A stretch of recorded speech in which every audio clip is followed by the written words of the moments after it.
Không ai vậy ta? Sơ yếu lý lịch. Để tên những kỹ năng mà bạn có.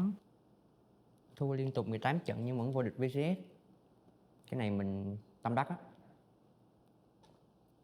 Thành tựu lớn.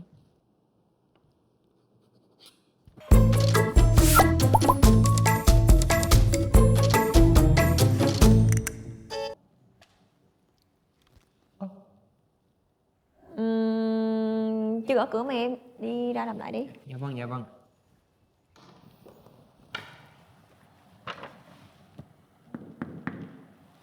Rồi vô đi em ơi.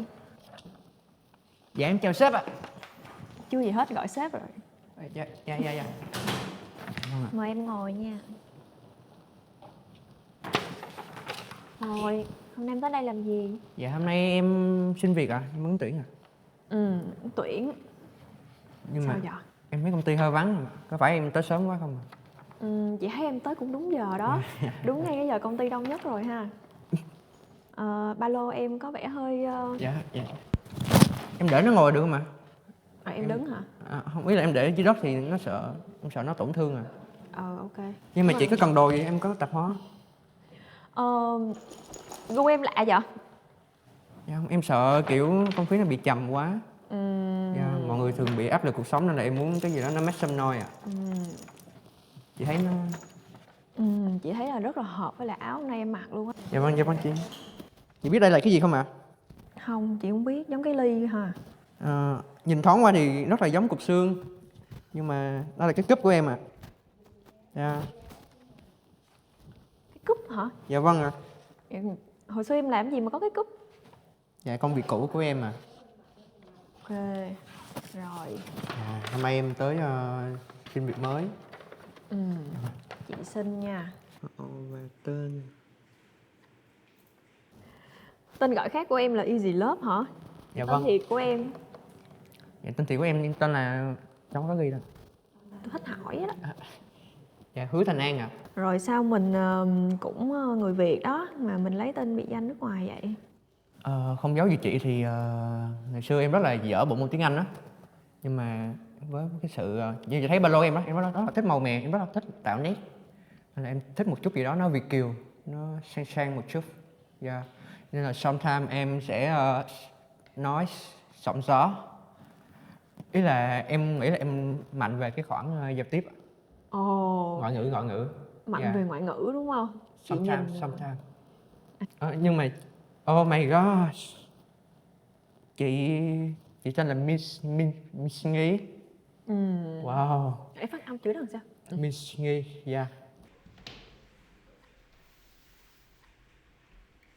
Cái điểm mạnh của em ngoài hơi xó ra thì còn đẹp nè. Còn cái cuối là liêm khiết. Yeah. Em nghĩ đó là cái gì đó em rất là tâm đắc ạ. Oh my god, nhắc lại cảm động quá. Rồi điều gì đã khiến cho em nghĩ rằng mình là một người liêm khiết? Em tự thấy em vậy thôi ạ. Không giống cái giấy tự khen kia ạ. Em nghĩ là em cũng cần một cái để oh my gosh. Tới đây là thấy mình hợp với công ty rồi đúng không? Dạ vâng, em nghĩ là vũ trụ gửi em tới đây. Em với chị chung một cái tần số năng lượng với nhau. Nếu mà em xin vô thì em nghĩ em cũng cần một cái giấy tự khen về cái việc em liêm khiết. Nếu như mà em vào công ty này mình là một người liêm khiết nhưng mà mình phải làm việc với một sếp không liêm khiết thì sao? Em sẽ hồi hướng công đức cho sếp ạ. Cái đó là em nghĩ là đó là cái thế mạnh của em. Em sẽ tụng chú Đại Bi cho sếp nghe mỗi ngày ạ. Không, nhưng mà em có cái này, chờ đợi em chút. Im lặng, hơi ồn chút. Dạ vâng. Chị thông cảm đôi khi con nhỏ nó ở cái môi trường mới. Ba lô của em đây. Mỗi lần mà sếp không liêm khiết á thì em sẽ... Chị có feelings giác ngộ không ạ?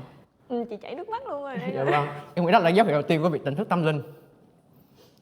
Em biết cho em một cái nữa được không ạ? Một cái. Dạ vâng.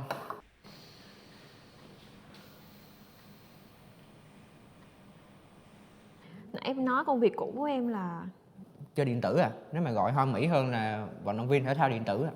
Công việc đó là làm gì vậy em? Dạ chỉ chơi game thôi à.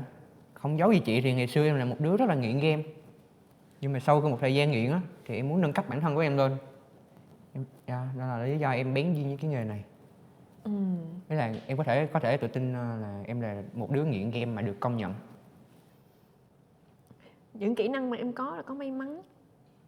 May mắn là kỹ năng hả ta? Đó, may mắn thì em nghĩ là nó liên quan đến thành tích của em khi mà em ghi trong hồ sơ đó. Thành tựu Dạ, em rất là tâm đắc. thua liên tục 18 trận nhưng vẫn vô địch VCS. Rất là khó nói à. Nhưng mà em nghĩ phần lớn là do em may mắn. Em rất tự hào về điều đó. Thậm chí là mẹ em ở nhà còn đi khoe với hàng xóm. Thằng con tôi nó thua 18 trận nhưng mà nó vẫn vô địch. Kiểu mấy con hàng xóm cũng bị bất ngờ.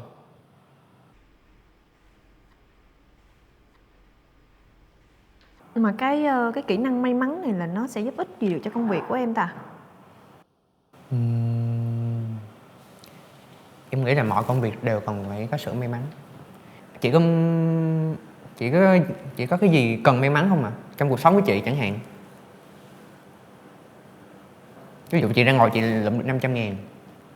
Em nghĩ là phần lớn nó may mắn là cũng nhờ em. Nhưng mà chị phải chia cho em 250. Mà nếu mà chị ngồi yên mà chị lụm được 500.000 thì cũng chỉ là tiền của chị thôi chứ hả? Không, em nghĩ Còn đó ai là vô cái phòng này nữa? nếu mà chị ngồi yên chị lụm 500.000 thì em nghĩ tờ 500 đó là của em đó. Chị phải trả lại cho em. Chứ không phải tiền của chị.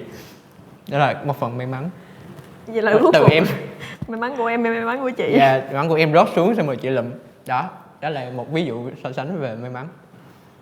Nhưng mà em may mắn vậy mà công việc cũ của em nó không được may mắn lắm hả? Dạ, nhắc tới cũng buồn chị ơi. Ngày xưa khi mà em gặp khó khăn về kinh tế khi mà em ở cái đội tuyển thì em lúc đó em bị hết tiền. Nhưng mà em có một nợ xấu với mẹ. Thì mục tiêu của em đi làm là để kiếm tiền gửi cho mẹ. Nhưng mà vô tình em lại mượn tiền của mẹ để em duy trì công việc. Với một người đàn ông tham vọng như em thì em không muốn duy trì cái mức sống như vậy nữa. Em mới nói với mẹ là mẹ ơi, con sẽ tự lập trên đôi chân của mình. Thì em đã từng có suy nghĩ bán thân. Và em đã bị lộ tin nhắn đó lên mạng xã hội. Em rất là stress. Công ty mình có chỗ ngủ không ạ?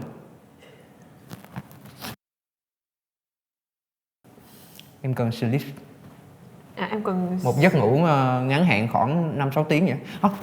Không, nhưng mà em nghĩ ở góc nhìn của em là một người tu tập. Em rất là thích thiền định. Thì mọi người đã quen với cái việc mà ngồi thiền. Nhưng mà em thì em thích nằm thiền. Cái giờ đoạn nằm thiền của em thì trung bình là khoảng 5 tiếng. Em nghĩ là em rất là giúp ích cho công việc.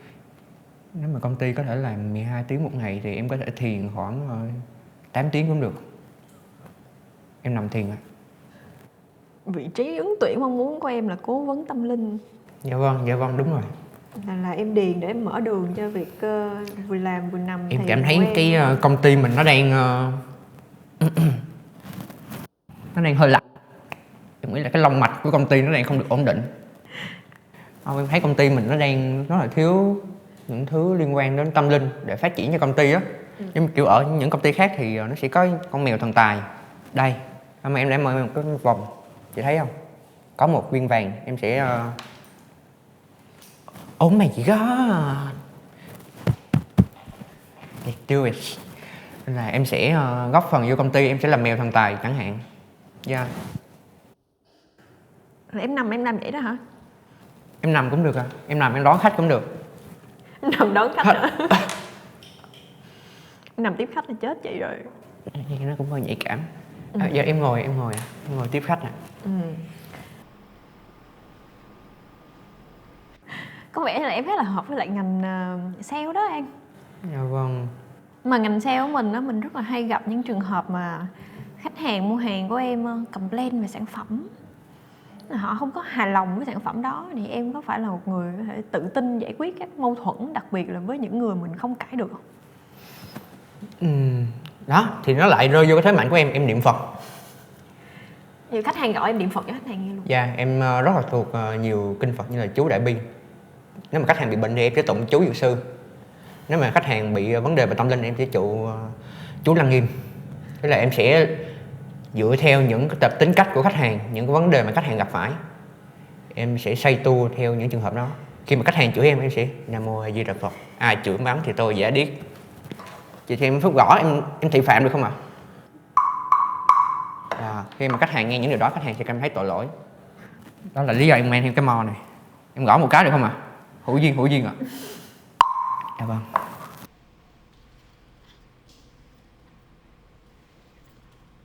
Thì chị sẽ giả bộ gọi điện cho em, rồi khách hàng mua hàng của em mà chị không hài lòng mấy. Giờ em sẽ phải giải thích với khách hàng sao, được không? Dạ được. Ok. Đen bạn ơi. 안녕하세요. Bạn ơi, mấy bữa mình mua bàn phím của công ty bạn á. Sao bàn phím để là màu trắng hồng mà mình nhận về cái bàn phím là nửa trắng nửa hồng vậy? 진짜? Why? Why me a minute? I'm confirm with manager. Yeah. Chị khách hàng complain. Giờ sao chị? Khách hàng complain gì? Mua bàn phím màu trắng mà ra màu hồng, nhưng mà khách hàng có vẻ là không hợp với cái mệnh hồng lắm. Bạn ơi, mình complain là bàn phím để là màu trắng hồng nhưng mà mình nhận được bàn phím là chỗ trắng chỗ hồng. Oh my god, unbelievable, why? Bạn có thể sơn lên được không ạ?